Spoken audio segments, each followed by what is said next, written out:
Hello, and welcome to Eyes on Success, a weekly program covering a wide variety of topics of interest to people with vision loss.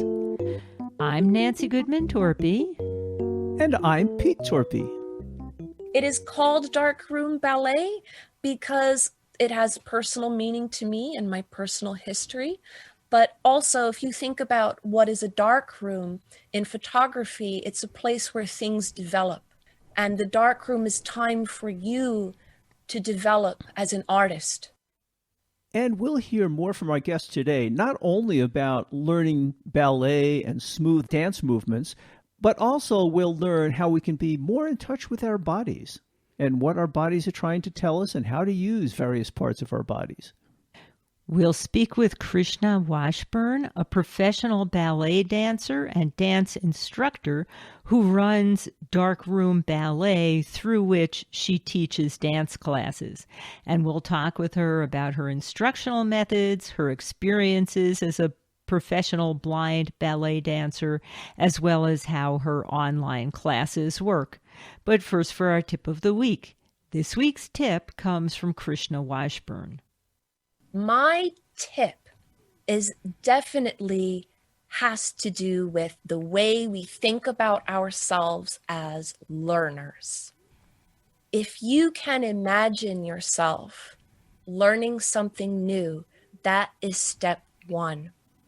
If there's ever been something you felt like, oh, this is beyond me, this is something I will never be able to learn how to do, that message probably came from outside you and does not represent you authentically.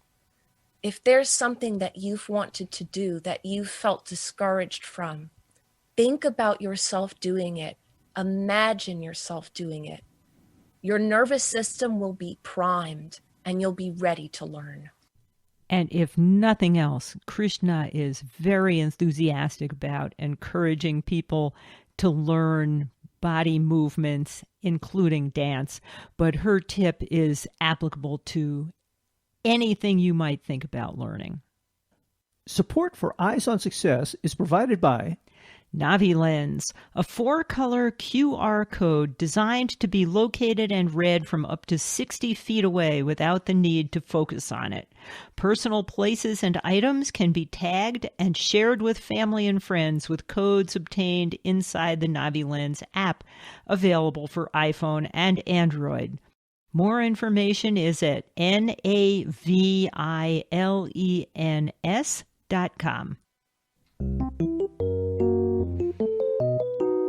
You are listening to Eyes on Success. Success, success, success, success, success. Let's start by meeting Krishna. Hi, I'm Krishna Washburn from Dark Room Ballet. I'm a blind professional dancer and dance educator. Have you been blind your entire life? No, I was formerly a sighted person, and I was in Royal Academy of Dance ballet education through most of my childhood and young adult years. Oh, so you really had dance in your background then. You've been doing this for a long time. Yes, I was scouted when I was 3. Wow. So are you British? You sound American. I am not British. I am a New Yorker. I live in Manhattan. I live in Sugar Hill in the heart of Harlem. And you say you're a dance instructor. I do teach group class and private class. I teach ballet technique with the educational needs of blind and visually impaired people as my center principle. Unlike most ballet teachers, I actually have a master's of education, and I have a considerable research background in biomechanics through the American College of Sports Medicine. And I have also had the fortunate opportunity to study with a blind master dancer named Mana Hashimoto, who's taught me a lot of our specific traditional learning of dance for blind folks. So all of that is what informs my teaching. I teach group class Monday night, and I teach privates all the time. This year, many performances have been canceled, but in other years, do you continue to perform? I've performed with many dance companies. I was principal dancer with Infinity Dance Theater for more than 3 years. I've worked with, Heidi Latsky Dance. I've worked with, Marked Dance Project. I have done a lot of my own work in choreography.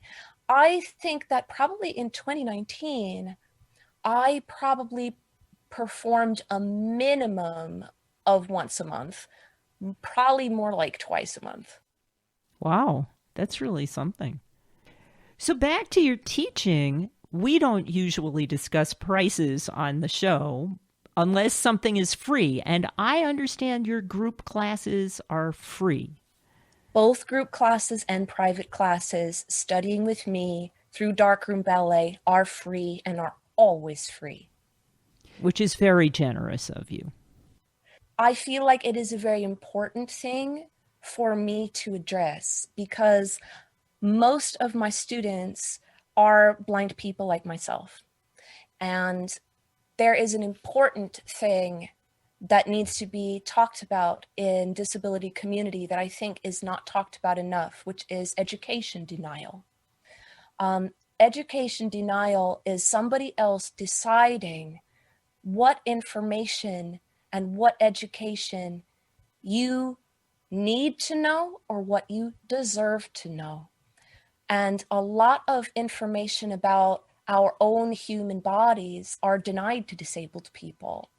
So when I interact with students for the first time, we have to have a lot of in-depth conversations about what do we actually know about our own physical bodies before we can feel calm and comfortable and confident enough to actually embark on something that requires so much focus as studying dance.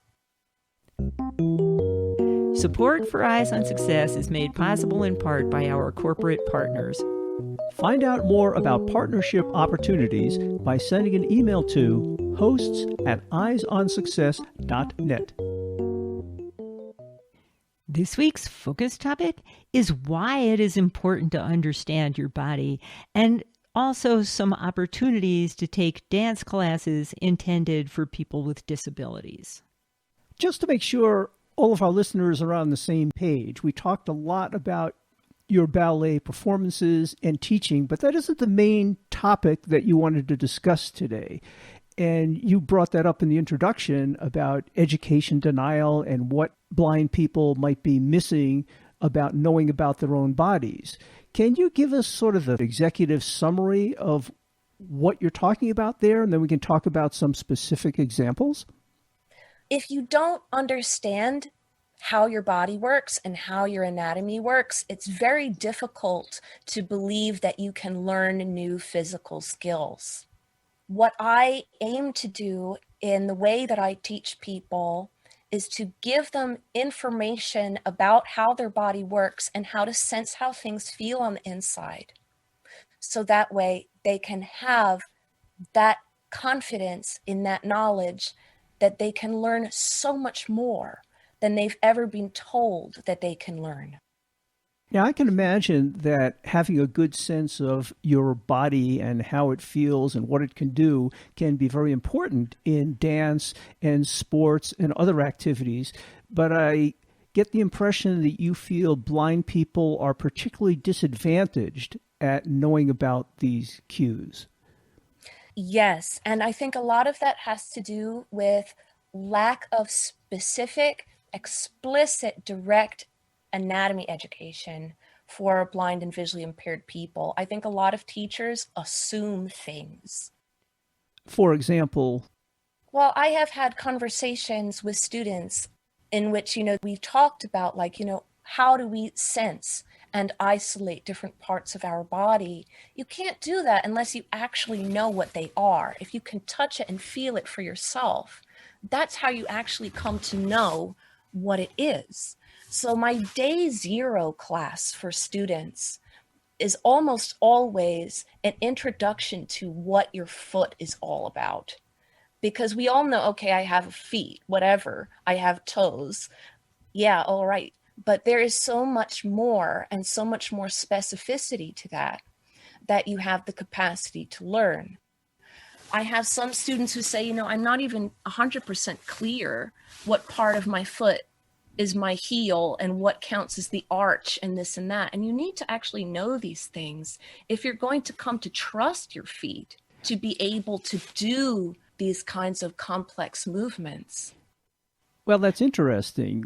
We do talk about our body parts like I have a foot, I have an arm, but indeed a foot is a really complex mechanism with a lot of interconnecting bones, muscles, and ligaments. So what I'm going to give you right now, Peter, and for all of the folks who are listening, an opportunity to understand what your foot is all about, feel it, and then get a renewed sense of trust in it that might send you on a journey of being able to trust yourself to learn new and interesting and exciting things. Let's do it. So if you touch your own foot, let's start on the bottom of our foot at the very back. At the very back is our heel. Now, if you feel up the back of your leg that attaches to your heel, you're going to feel a strong piece of connective tissue. It feels almost like plastic. That is your Achilles tendon. Your Achilles tendon is attached to the sole of your foot, and also it goes into your calf muscle. That's the muscle that is in the back of your lower leg. And every time you move your ankle, that Achilles tendon is there to support you. It's extremely strong. It's almost like one of the cables that can support a suspension bridge. That's your Achilles tendon. Now, if we crawl up into the middle, we have this empty gap here, this curved part of our foot. That is our arch. Inside there is a square-shaped muscle that's called the quadratus plantarum. That is our architecture for our foot. That is what holds its strength. That's what lets our foot move. And it is just like a cathedral's arch. It supports from the inside. Now, if you keep going forward, before you reach your toes, you have this part of your foot, which is called the ball of your foot. That's where all of your nerves are most prominent in your foot. Inside there are some nerves that are so large, they're about as thick as a pencil, and they are extremely sensitive, and they can learn to feel things like tape on the floor that you might use if you start studying dance with a blind teacher. And you will be able to sense through those nerves your own balance. If you touch the top of your foot, you're going to feel your metatarsal bones. In between each metatarsal bone, there is a big, big nerve. And if you can touch it in just the right spot with your finger, you might even feel a little bit of an electrical sensation. So you can feel a little tingling if you hit the right spot, I guess. Yes, you can. If you think about yourself as a blind person and how you have trained your hands to do extraordinary things, whether that's reading Braille, whether that is using a white cane, whether that's cooking, whether that is, fiber arts, think of all the amazing things you have learned how to do with your hands. Your feet have the same capacity, if not more so, for learning and neurological learning. Your feet can start to learn things that you cognitively are not even aware of yet. Your peripheral nervous system can absorb information that takes time for you to metacognitively understand. Well, that's an interesting point. We don't often consciously think about our feet unless we drop a rock on it or something. But our feet can be something that can give us confidence and calm. Whether it's learning dance, whether it is learning different sports and exercise, whether it is traveling out in the world, if you know that you can trust what your feet feel because you have sensitized it, because you have connected your brain to your foot, it opens up a whole new world to you. Well, I confess, I've learned a fair amount of foot anatomy, but it's one little piece at a time because I injured that little piece. Now, I never knew what a plantar fascia was until I got plantar fasciitis. And all of a sudden, that was really important to me. And I believe that, if I and all of my compatriots who've had the same injuries knew more about our feet, we would probably have been less likely to injure them in whatever way we did. Body awareness is so important for injury prevention. What you're describing is such an important and oftentimes a missing piece in our physical education, especially for disabled folks. And I guess particularly for blind people, you gave a very thorough and detailed description of the components of the foot and how they interact and their importance. But a blind person isn't likely to see the picture of a foot in a textbook or on a poster in a doctor's office, or if they're taking a class and the teacher says, well, touch here or go over here.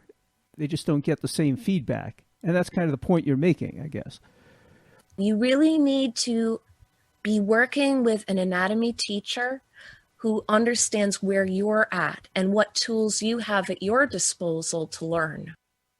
Then in your classes, I suppose you go through a similar exercise for many of the other body parts and how we can be more aware of them and know how they're put together and how they work. Yes, that's exactly what I do in class. When I was talking about that place where our Achilles tendon meets our heel, that's our magic balancing point. People don't know that. They think, oh, well, I have to balance on my foot. Our magic balancing point is that very back point where our Achilles tendon finds our heel. If you can learn how to connect that heel to the floor strongly when you stand, your balancing is automatically so much easier. A lot of people think, oh, well, people use sight to balance. If I don't have sight to help me, I'll never learn how to balance easily. That is not true. There are other avenues into learning balance. And that's something that we work on in class together every week. And I guess particularly for people who begin to have vision problems later in life, they may not have developed these subconscious ways of obtaining feedback from their various body parts, like their feet and their balance. Whereas having an intellectual awareness of these things and a detailed accounting of how it all works, like you just gave, can be important in developing those skills later in life when you might need them more. Also, it's a great opportunity to make the subconscious conscious, to take those things that your nervous system already knows and turn it into something that you can choose to do, something that you can make a choice in the moment. That's really what dance is. So what fraction of your classes focus on dance or on these concepts? Is it sort of a collection of these things? Well, my class is progressive. Every class we learn new things. But if you start with day 0 with me, you will learn anatomy first, and then moving into shapes and technique, and then choreography, and then performance. Describe to us a bit more of, if someone's interested in your classes, what is the process they go through and how does this all work? It is very, very easy to start studying with Dark Room Ballet. You just send an email to info@darkroomballet.com and you'll get in touch with me and with my administrator, Alejandra. And depending on your degree of prior knowledge, you might start out with private classes. You might segue into group class right away. It all depends on what's right for you. I teach real people, not hypothetical people. So there are a variety of options. Yes, and it is something that we have a conversation with together to decide what's right for you to start out. I want to make it clear that these classes are not only for people who are studying at the introductory level. I have blind professionals who come and take class with me as well. which is very fun. And it is a true open level class. And it's really, blind dance community time. Like I have beautiful, famous New York blind dancers like Kayla Hamilton, Christopher Umpesverde Nunez, Yel Palumpis, who come and study with me. And it is a beautiful time. And I guess even over Zoom, there are opportunities to interact with the teacher, ask questions if you're having some problems or falling behind. So people shouldn't be shy about doing it over the internet. Well, this is how my class is set up. First of all, I have a very sensitive audio setup to make sure I never ever have lag between music and my voice, which involves 2 laptops, a very expensive speaker, and a very expensive microphone. It's very, very complex setup. Before the first hour of class, we have 15 minutes of audio balancing with every single song I'm planning to use in class. A lot of students love to come early and help me balance my audio, and we have a little, community time. Then we have an hour of technique, all mics off except for mine. It's time for all the students to just focus on how they feel inside their body, relate to their bodies, relate to what they're hearing in their ears, and just concentrate for an hour. Then from 9 to 9:30 Eastern Standard Time, it is question and answer time. And let me tell you, that half hour is not enough. I am staying on there for 45 minutes these days because we have such wonderful conversations as a group. The dancers really get to know each other, and we have so many wonderful conversations about learning. I make sure everybody feels comfortable with what we covered in class. And it's really the most supportive environment for learning there could be. And I just want to reiterate, I'm pretty sure you said that you have all different levels of skill and experience in the same class, so nobody should feel intimidated? That is right. In fact, the fact that we do have blind professionals dancing alongside with us should be encouragement. Because not only do you have my voice, but you have their voice, and all of us care so deeply about anyone who has the courage and the drive to come and study dance in the dark room. So you call this Dark Room Ballet. Do you do it with the lights out, or for the benefit of your partially sighted students, is there actually a video component? Oh, there is definitely a video component because I do have partial students. That's one of the reasons why I usually dress in colors like orange when I teach. As long as your background isn't the same color. Well, I have a black floor, so I use orange guide tape, and I'm usually dressed in bright colors for their benefit. I do also have some sighted students, but most of them are seated dancers. Some of them are professional wheelchair dancers who come and study with me because this is disability family time. So I do use the camera. It is called Dark Room Ballet because it has personal meaning to me and my personal history. But also, if you think about what is a dark room in photography, it's a place where things develop. And the dark room is time for you to develop as an artist. This has been wonderful. Is there anything you'd like to add? I really feel like blind folks deserve the highest quality education. Mm-hmm. And I would never give them anything second best. I have myself known of and witnessed so many sighted people offering dance and movement classes to blind community, and it's really not well thought through, and it's really disrespectful because they don't think about it as, I am educating people. They really think like, oh, well, I'm doing a good deed for the day. Mm-hmm. And I really don't like that way of thinking. Mm-hmm. I'm a real teacher, and I want my students to come away feeling like they're continuously learning. And the only way you can do that is to treat people with a lot of respect. You are listening to Eyes on Success. Success, success, success, success, success. Now for this week's final item, how to learn more about Dark Room Ballet, including how to sign up for classes and how to contact Krishna Washburn directly.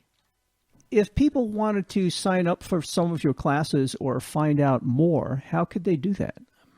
Well, I have a very easy website. It is darkroomballet.com, and you can send me an email at info@darkroomballet.com. Do you have a social media presence? I am on Facebook. You can search Dark Room Ballet on Facebook. That is me. I'm also launching a Patreon page in the very near future to support not only the Dark Room Ballet educational community, but a disability arts community project that I have launched with my friend Heather Shaw out in California, the telephone dance and audio description game, which is a beautiful art project, which is all about creating art that includes blind and visually impaired people. Well, you can look up telephone dance and audio description game on Patreon. That is me, Krishna Washburn, and Heather Shaw. And for listeners who may not be familiar with Patreon, can you tell them a little bit about what that is or how to find it? Patreon is a website that does crowdfunding for artists. Patreon.com.